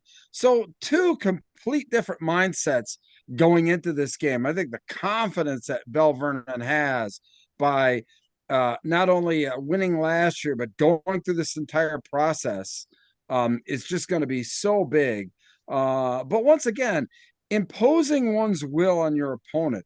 who's going to be able to do that? Northwestern Lehigh has not faced, the likes of a Bell Vernon this year. I mean, is it going to be game shock for them when they line up across from them and start getting hit in the mouth, early on in that game? I think that's the thing that's going to tell the tale for Bell Vernon. The fact that, they've got better athletes and they've been there before. But what can keep Northwestern Lehigh into the game, boy, they've got to get off to a fast start. Somehow, some way, that coaching staff has got to get those guys in front early. Otherwise, I think Bell Vernon's going to run away with this. Yeah, the other thing I'll mention. Oh, go ahead, Bob. Go ahead, Ian. No. After you, Ian. Sorry. Okay. The other thing I was going to mention about Bell Vernon is they played one of the toughest schedules of any team in the Wpial this season. So in non-conference play, they beat a 5A Penn Trafford team who made the playoffs. They beat a McKeesport team that made the 4A Wpial Championship game and lost to Aliquippa. Their only loss was against Thomas Jefferson, another 4A team who made the playoffs once again. And that was on like a touchdown with 1 minute left in the game, and Bell Vernon just didn't have enough time to drive back down the field and score. So, they were battle tested before they even got into the 3A portion of their schedule. They didn't play a 3A team until halfway through the year when they started playing their conference opponents. And then they just, annihilated those teams. It was, I think the average score in those games was like 49-6 or something like that. So they've really dominated all the 3A teams that they've played. And even in the Wpial Championship game against an Avonworth team that a lot of people thought very highly of around here, who had beaten some other really good teams and was really impressive, Bell Vernon shut them out 26-0 and really won the field position game in that one. That Avonworth just was pinned back in their own territory all game and was never able to really even mount much of a scoring threat. So the thing that's always been impressive to me about Bell Vernon through Coach Humbert's whole time there is how fundamentally sound they are, especially at tackling. I've seen them play games against, teams that had, D1 kids at quarterback that were dual threats that could kind of do it all. And the way they stack and wrap and gang tackle to the ball is just so impressive continually. And that's a coaching thing, really, when it comes down to it. I mean, the kids have to make the plays, but the way their defense is coached is continually impressive to me every time I see them play. Yeah. No, good stuff. Bob, any final thought on this one? I think I'm good to keep rolling, actually. All right, should be fun. Let's rock and roll. All right. On to 2A, where we get a rematch of last year's championship game between Pittsburgh City League's Westinghouse and Southern Columbia, the behemoth force that they are.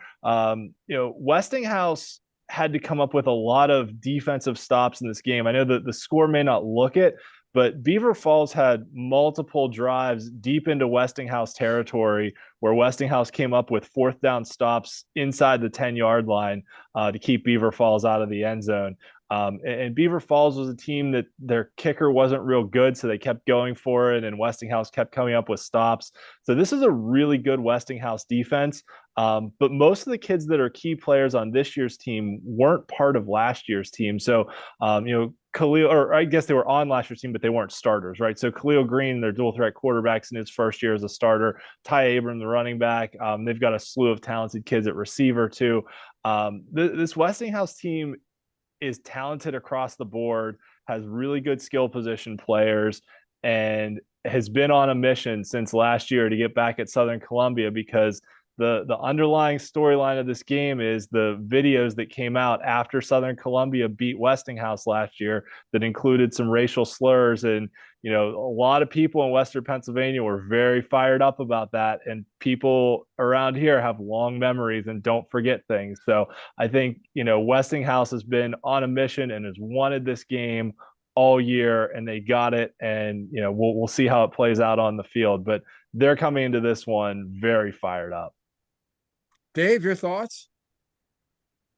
Yeah, I mean, everyone knows about Southern Columbia winning the most state titles. And you're right. This is a matchup that, I was hoping it would happen again. Westinghouse last year, they probably missed at least 3-4 long passes that if they weren't overthrown, it might have been a different game.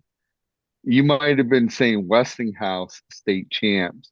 And I know just by reading, obviously, Ian, you've seen this team more than I have. They seem pretty focused. And I think, they probably circled that we want to have that rematch. And well, you got it. And listen, I think this is going to be a great game. And if they could convert on some of those long passes that maybe they missed last year, we may have a new king in 2A, but I guess we're going to find out this week. Bob? Southern Columbia's offense is so unique, as we all know, Mm. and it's an offense that it's certainly not the same offense as Wyomissing, but I compare it in some ways because they are at their best when they are on schedule. And can they hit home run balls? Sure they can. But when they get to a team like a Westinghouse or a little later in the playoffs, maybe with the semifinals excluded, there just aren't as many of those plays out there. So it is about 5 yards and falling forward for 2, 4 yards and falling forward for one more. And beating teams that way with a methodical offensive output. The question is, can Westinghouse, one, stand up to the athletes of Southern Columbia and stop that system? And can they hit some big plays over the top and put some pressure that Southern Columbia really hasn't faced a ton this year? I think it's a great game as well. I think back to some of those Bishop Guilfoyle teams when they had their 60-plus game winning streak. And when I finally got to see BG in person, my thought was, 50% of these games they're winning because they just got bigger and better athletes than the opposition. The offensive systems, it's not like they're stretching the defense or anything. They're just running it down people's throats. In Southern Columbia, when they're at their best, they're doing that. When they play teams as talented as Westinghouse, that will get challenged. And I think that's going to be the fun in this matchup. Yeah, I agree with you, Bob. I think that Westinghouse, pointing, it seems like the teams that Southern Columbia plays in the championship games all seem to be just happy to get there.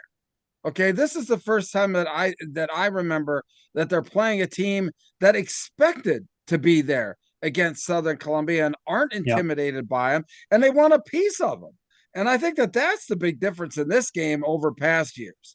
Everybody's always had that fear about, the behemoth, the 800-pound offensive lineman in the room, Southern Columbia. But Westinghouse wants a piece of them. They've got the attitude there. I think that's the big difference. And I think that that's why this game is going to be a lot different. And, to your point there, Southern Columbia really not that explosive. Even though, they're averaging 40.4 points per game, they're not really a big play team, so to speak. And I'm interested unless to see they're playing defenses that just can't match up physically. Right. But I think which is not the case this weekend. Right. And Westinghouse, boy, if they get out early, ooh, look out. So I'm actually going to take the opposite approach to what we've talked about earlier with some games in my analysis of this one. That, in other games we talked about, with North Allegheny, what can you do differently? With Dallas, what can they do against Aliquippa? I think for Westinghouse, they have to do what they do well and not try and play beyond themselves. I feel like from what I've seen from teams in this area going out and playing Southern Columbia, where they get into trouble is when they try and do something different and start turning the ball over. And then you turn the ball over once or twice, and Southern Columbia's, that triple option running attack, you don't see the ball again for 7 minutes and there's another touchdown on the board. Then all of a sudden, what might have been a 1 possession game is now a 2 possession game. And then you throw another interception, now it's a 3 possession game, and it compounds on itself. And I think for Westinghouse, the key is really controlling the emotion, because this is a very emotional game for them. Like I talked about with the videos that came out last year and all that stuff, that they're going to be fired up. And Southern Columbia is a team that you can't make mistakes against. So they're going to have to harness that emotion, but play within themselves and not go out and commit a bunch of penalties after the whistle and play disciplined and play their game. And I think if they do that, they have an excellent chance of winning this game, but they can't go out and try and, get revenge on Southern Columbia every single play. Any final thought, Dave? Yeah, and that's my thought is, if they're going into this game with that emotion about those TikTok videos last year, are they going in with the wrong emotion? Is it gonna be a negative, going into the game? What's your thoughts on that, Ian? I don't think it's a negative. I think it gives them extra motivation to work hard and be focused and prepare during the week, because this is the team that they've wanted a rematch with all year. So I think they can harness that emotion, but they can't go out and try and make late hits on guys or things like that, or they have to go out and to go back to the old Mighty Ducks movie from when I was a kid, right? That the one team got a penalty and the Ducks coach was like, "You hit them where it hurts the most, up there on the scoreboard," right? That's the attitude Westinghouse has to take. That they have to go out and get revenge with their performance. And they're going to have to be physical in this game. I mean, Southern Columbia runs the ball. They're a ground and pound kind of team, like Bob talked about. It's been somewhat 3 yards in a cloud of dust this year, especially like in that game against Troy. That was like a 14-0 game. Mm-hmm. So I think there's going to be a lot of emotion for Westinghouse, but I think if they can harness that and focus, that this is going to be probably the best team Southern Columbia's faced in a state title game since Steel Valley back in 2016. Yeah, and that's very well said. That's where I was getting at. But you're right. In this game, I don't think the Tigers' offense, they're too one-dimensional to me. They don't throw the ball enough. And if Westinghouse can stop that Tigers running attack, they may be in trouble. Last year they did make the adjustments the second half. They were doing a lot of east-west running. You can't do that against this Westinghouse team. They ran north-south, and that's where they had their success, and they were able to make a couple throws in the second half. And I think that's what Southern Columbia needs to do against Westinghouse. But I'll tell you what, this Westinghouse team, I think, is going to be so prepared for this game. It is going to be a great game once again. Any final thought, Bob? Yeah, just one comment is a guy that they'll see, that Westinghouse will see from Southern Columbia that was not on the field last year is their best athlete, Garrett Garcia. He was hurt early in the season last year. He is obviously healthy this year, played a great season. That is a different wrinkle. So no Wes Barnes, no Braden Wisłowski, but in steps Garrett Garcia, who is one of the better athletes that has come through that program, and that is saying a lot. One more Southern Columbia note. Let's get Julian Fleming on campus up at Penn State. What do you say, guys? Oh my God. Entered the transfer portal today. Entered the transfer. Whoa, what about Kyle McCord too? I mean, don't get me started on Kyle McCord. He will find a home, and he will do well in the NIL world also. Yeah, absolutely. Best of luck to him. He's a good kid, good family. Okay, let's move on. All right, in 1A, this might be one of the matchups I'm most excited about just because of the talent on the field in this game. Fort Cherry was in a battle with Red Bank Valley and scored a late touchdown to pull away. And then Steel High, really all over South Williamsport, just dominated that one. From what I saw on Twitter and read afterwards, South just didn't have the athletes to match up with Steel High. But this game, once again, we've got a first-time Wpial champion in Fort Cherry. Bruce and I interviewed their head coach, Tanner Gary, on our Wpial Blitz show last week, and we'd had him on a few years ago. Shortly after he'd taken over their program, they'd had a really long losing streak. And, Tanner Gary's just a great story that His grandfather was the first coach in Fort Cherry history after the school was formed from the merger of a couple other schools. And then the field's named after his grandfather. His dad coached there too. Now he's the coach there, and he's the one that brought them their first Wpial championship in school history, and now has taken them all the way to the state title game. So he's got a bunch of other family members on the staff too, which is just a super cool thing for, small town in Western Pennsylvania, kind of on like the fringes of farm country. They're sort of towards the Ohio side, I guess, of Pittsburgh. So, pretty cool story. And they've got a dual threat quarterback in Matt Seg, who might be one of the best sophomores in the state. I mean, he's already got an offer from Penn State, and just what he's done through the air and on the ground. He's already over 4,000 rushing yards in his career as a sophomore. And I went back and looked. Sophomore quarterback. Yeah. I went back and looked. Russell Shell from Hopewell, who's the state's all-time rushing leader, finished with over 9,000 yards in his career. I think it was 9,078. But through his sophomore year, he had about 4,200, 4,300 yards. So Matt Seg is not that far behind where Russell Shell was. And he's playing quarterback, which is crazy because that Hopewell team was giving Russell Shell 30 carries a game. So this Fort Cherry team kind of playing with house money, but I kind of feel like this might almost be a changing of the guard here, where we've had Alex Irby, who's now the state's all-time passing leader, is throwing the most touchdown passes in state history. He's a senior. Even if Steel High wins this, could be the coronation of Alex Irby as one of the greatest quarterbacks in state history. But then you've got a sophomore in Matt Seg that is coming and has 2 years still to play in his high school career, and has already won the first Wpial championship in school history, and has taken a team to a state championship game pretty much on his own back. And that's not taking anything away from the other guys Fort Cherry has, but Matt Seg's just incredible. Rob, your thoughts?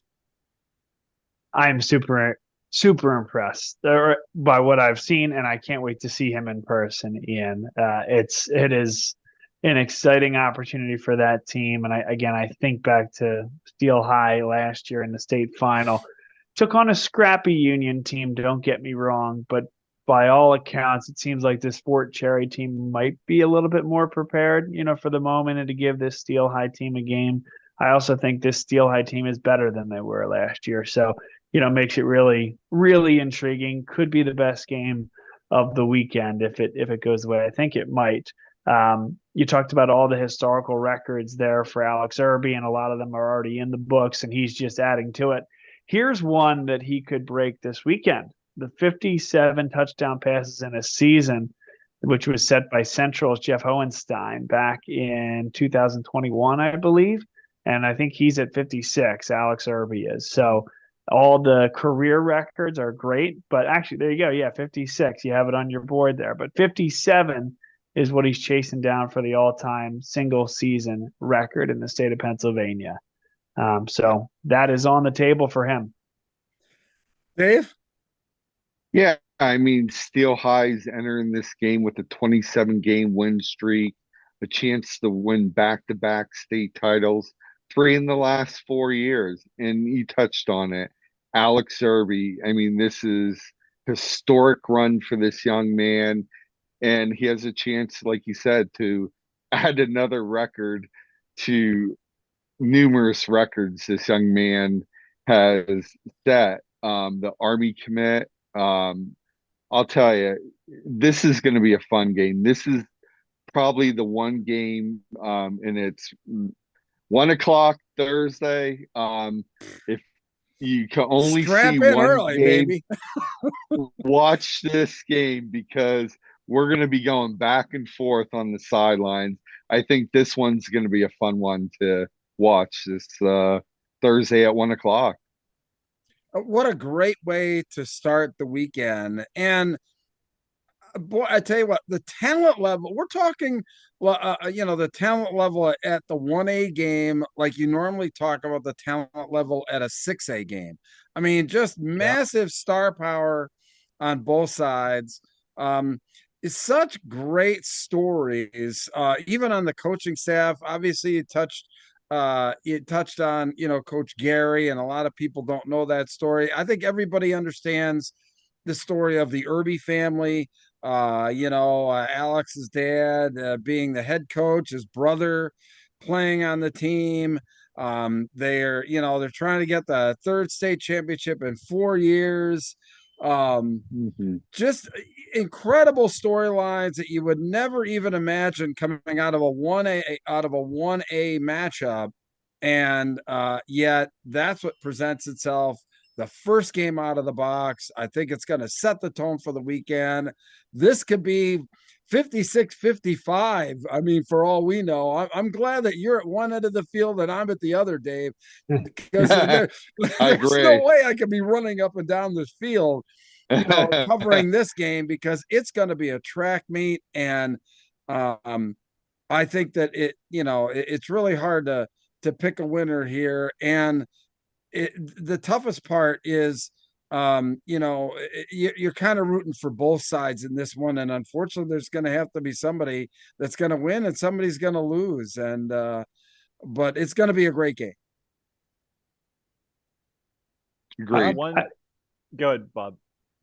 One thought on Steel High. So we talked about on the Southern Columbia side, Garrett Garcia not being able to play in last year's state final and him being their best athlete, one of the best athletes for Steel High, and their best receiver, Jarrell Caesar, a guy who has the season-long school record for receptions as well as the career receptions record. Same thing with yards in a season for receiving and yards in a career. He did not play in last year's game because he was ejected in a quarterfinal game for a pair of unsportsmanlike conduct penalties, and that led to his suspension for the final. An appeal was made. It was not granted, so he did not get to play in last year's game, and I know he's relishing the opportunity. The only thing I'd say is Ronald Burnett, obviously on the screen, has had a great year, but he was the MVP of that 1A state final last year by all accounts. I mean, 3 rushing touchdowns, controlled the pace when Steel High had some trouble throwing the football. So a really good Steel High team that returns most of their playmakers.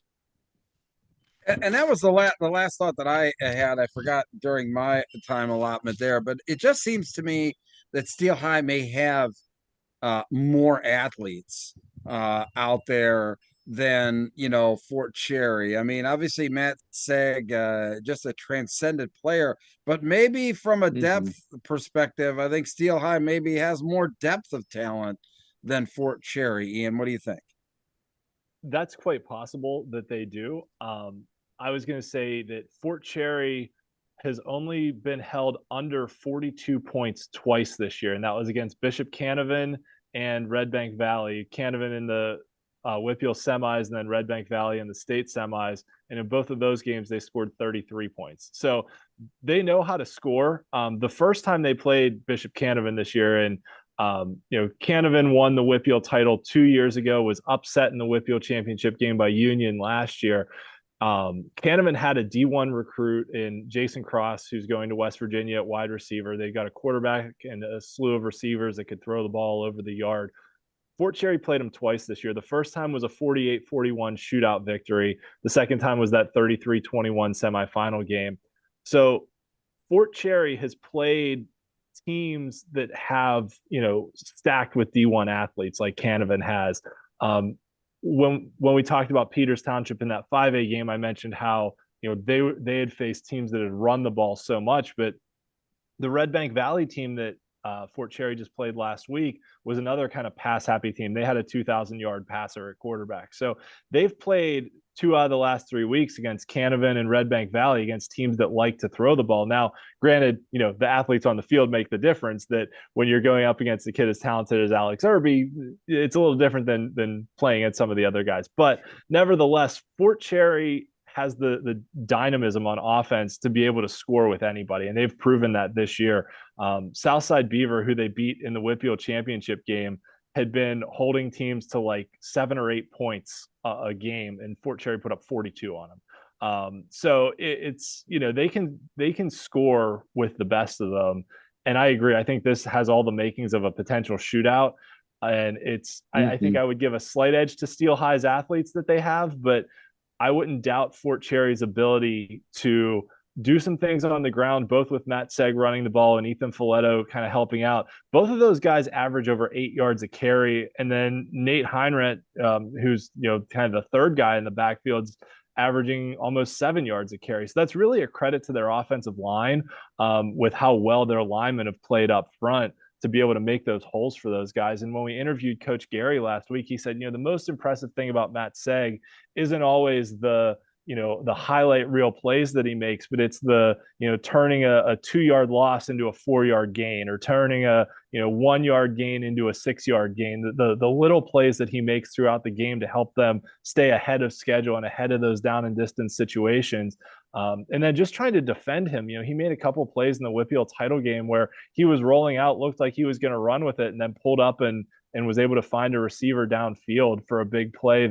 That's the kind of vision and talent that he has that can make a difference in a game like this, where you do something a little bit unexpected. Bob? Ian, who was the second guy out of the backfield? So you said Folletto, and then Hiron was the third. Yeah, Matt Seg's the first. Oh, okay, got it. Yeah, cool. Yeah, I thought maybe you meant a third running back, because I had those two guys out of the running back position, and obviously Seg. Yeah, got it. Yep. Right. Just getting my notes ready for Thursday, Bruce. Sorry about that. That's okay. No, it's all good. Hey, any final thought, Dave, on the 1A game here? So over under 50-yard plus plays. I'll put it at 5. We got over or under. Wow. Oh, I think it's over. I think that there's going to be we're gonna start out. This is going to be it's such an exciting way to start the weekend, and I expect some real exciting matchups, and maybe as exciting a lineup of 6 games as I can remember, Dave. Yeah, and all 12 teams have combined for only 4 losses. I mean, that's impressive. So, it's the best of the best this year. And, if you're a football fan, come out Thursday, Friday, Saturday, and you're going to see some great talent from all over the state this weekend. All right. Here we go. Let's move on, Ian. All right. Yeah, I had a couple other notes just to talk about. So from a historical standpoint, obviously the Wpial has won the most championships, has the most appearances. One of the things I think is pretty cool this year is just the depth statewide of how many districts have a representative in the state finals this year. I think last year there was only a couple districts that had representatives. We've had years where, District 3, District 12 have sent 3-4 teams to the state finals. And here we've got a pretty good scattering of districts throughout the state. So I think that's pretty cool just to see all the different representation that we have. And then history by school, obviously Southern Columbia with the most championships. Aliquippa and St. Joe's Prep will be making their 10th appearances in state championship games. And, for a couple other teams that, Fort Cherry, Northwestern Lehigh, Peters Township are here for the first time. So that's great stories to see as well, that we've got the full gamut of, the usual suspects, the teams you expect to be here, and then some new faces on the block too. So that's pretty cool. Great info, Ian. Yeah. And then just one other thing that I like to keep track of, sort of what's coming down the pike and coming next. So there are a number of teams, and all these teams right now are above the threshold for the success formula to potentially be moved up next year. Obviously, there's 2 components. There's the success factor on the field and the athletic transfers, and the transfer numbers are not public information. But just to kind of throw this out there, Northwestern Lehigh, because they beat Wyo, now has enough success points to potentially be moved up if they had enough transfers. So just something to keep an eye on, since I know the new alignment numbers just got released. A lot of people are talking about those, but these are the teams to kind of circle and see, hey, they might be moving up in classification next year. Imhotep Charter potentially going to 6A and having to play St. Joe's Prep in a District 12 final, and not having a smooth path to the state championship, although they played a pretty good Roman Catholic team this year. But, that potentially could open up the door for some other teams like a Roman Catholic. Bishop McDevitt in 5A could be a lot of fun. I know Bell Vernon's moving up to 4A again just because their enrollment went back up. So they'll be, this is kind of their chance to claim those back-to-back state titles before they move back up to 4A, and then just the other teams as well that have the potential to be moved up if they have the transfers. Wow, Bruce, I'm already thinking about a Roman Catholic stuff. Bishop McDevitt state semifinal next year. Holy smokes, that would be good. Yeah, pretty incredible. Yeah. And and actually McDevitt is going to be playing in with the big boys in the Mid-Penn Commonwealth next year. So they're going to be playing Wow. a schedule of the likes of like Central Dauphin and Cumberland Valley, and so they're going to be playing some big boy football. That Roman Catholic team you mentioned, Ian, by the way, listen, Philadelphia Catholic League guy, call it as you may, but like that might be the most talented or best team that's not here this weekend. Yeah. And I probably don't have the comprehensive number to say that for sure, but that team was unbelievable and had a double-digit lead in the fourth quarter against Imhotep. Yeah. Rick Preet has it going on, and it's essentially guys by and large that have been there since freshman year, and they're still young. So I would expect to hear a little bit more about the KLAs in years to come. Yeah. So that's it really potentially opens up some stuff, and we'll see, even with some other teams that had previously gotten forced up, like a Cathedral Prep was forced up into 5A. If they have enough success points or transfers, they may have to stay there. So there's a lot of things still in play, which makes the enrollment numbers that were released a little bit kind of have an asterisk on them because some teams still have potential to move. But one thing I noticed when I was looking at them, and I feel like it's worth talking about just briefly, is that the realignment really benefited the private schools. And full disclosure, I went to a Catholic school, so I may have a little bias towards my alma mater, but just looking at the numbers overall, statewide, there's 492 public schools, 62 that I would fit under what the PIAA calls schools of choice, whether it's private, non-boundary, parochial, anything else. And because of the way that enrollment counting changed, the public schools had to count the charter VOTAC homeschool kids as 100% instead of 10% like they had in past years. That really changed the denominator for the public school enrollments.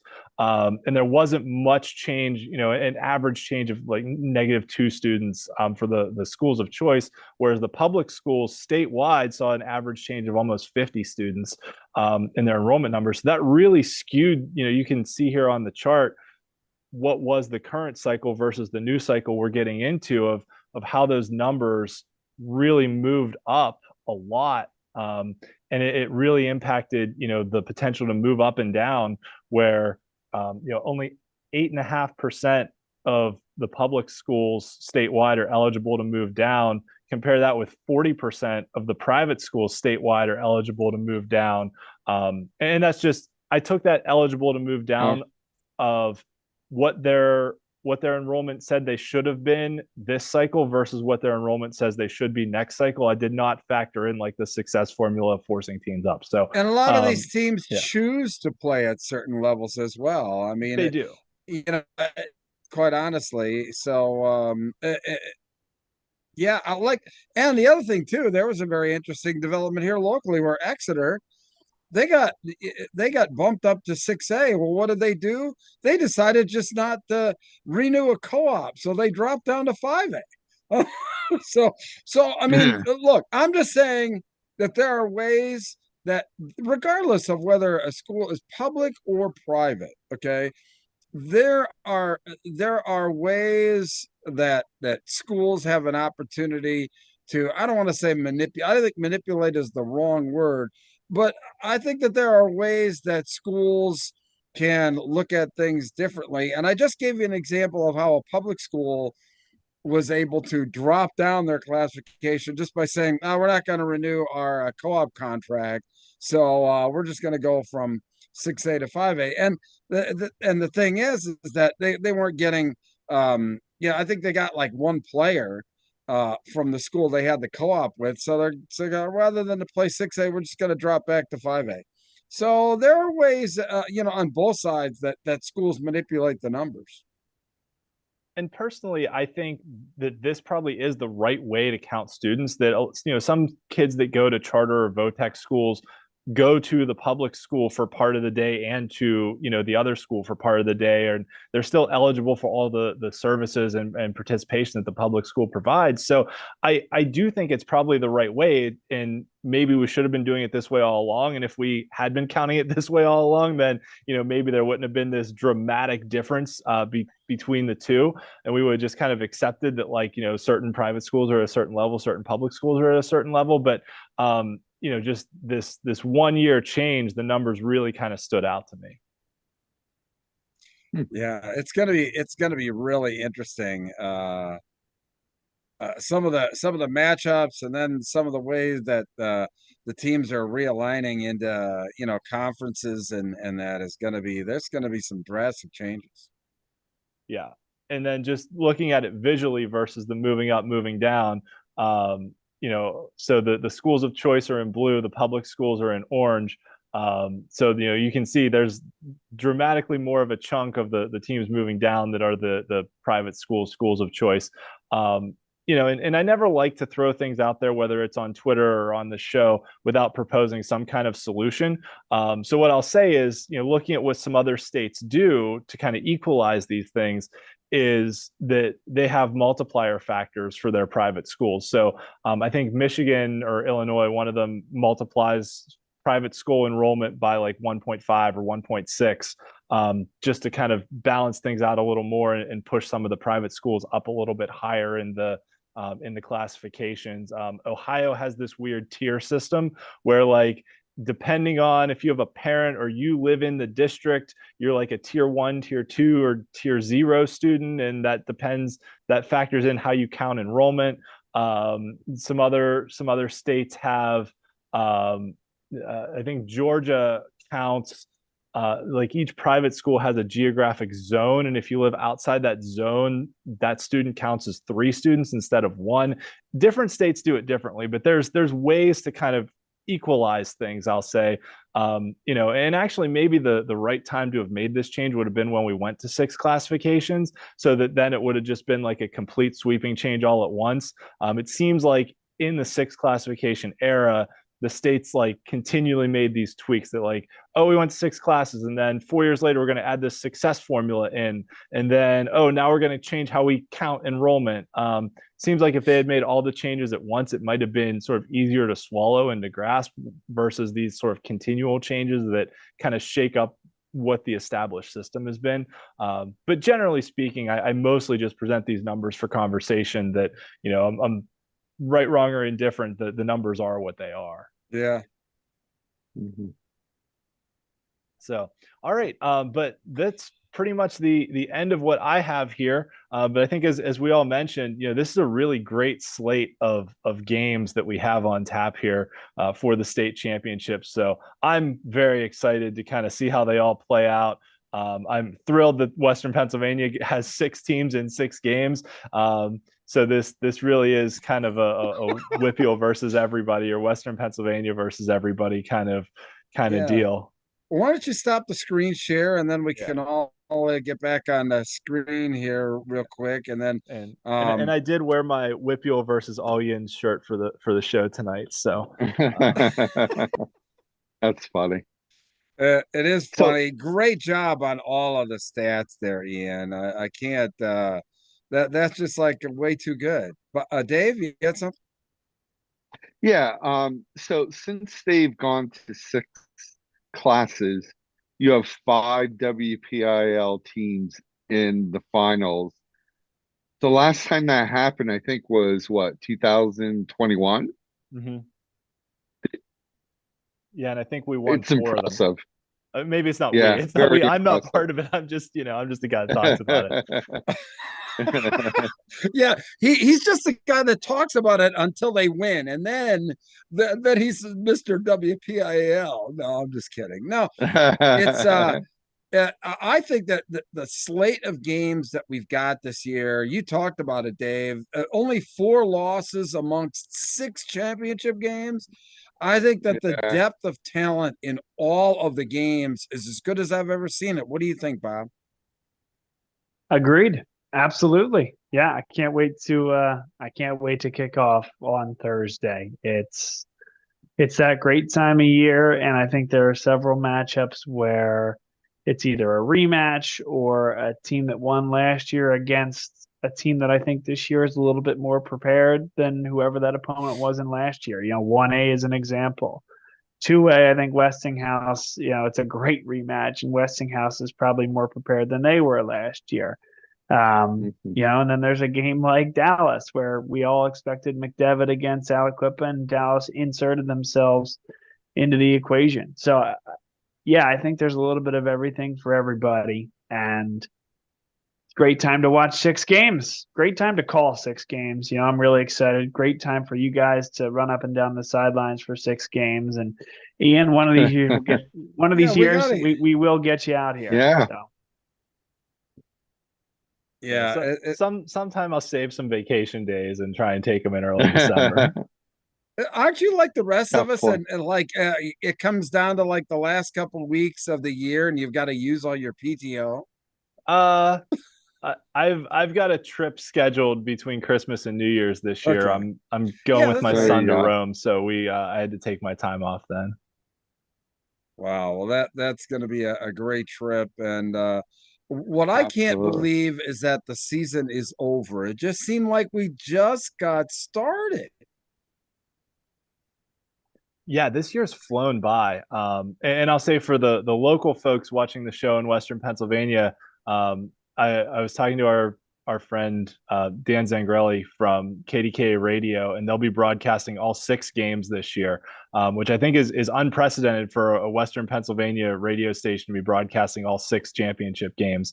Because last year they only had 5 because North Allegheny didn't make it.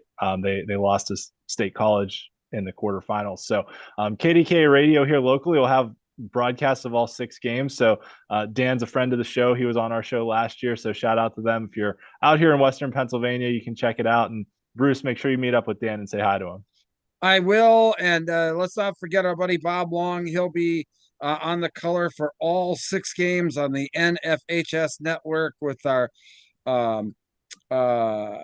gang out there. Eric Thomas will be doing the play-by-play, and the Emenheisers will be running the broadcast there for NFHS network. Just a great broadcast crew out there, so that'll be fun. Dave and I will be actually, thankfully, not running too far.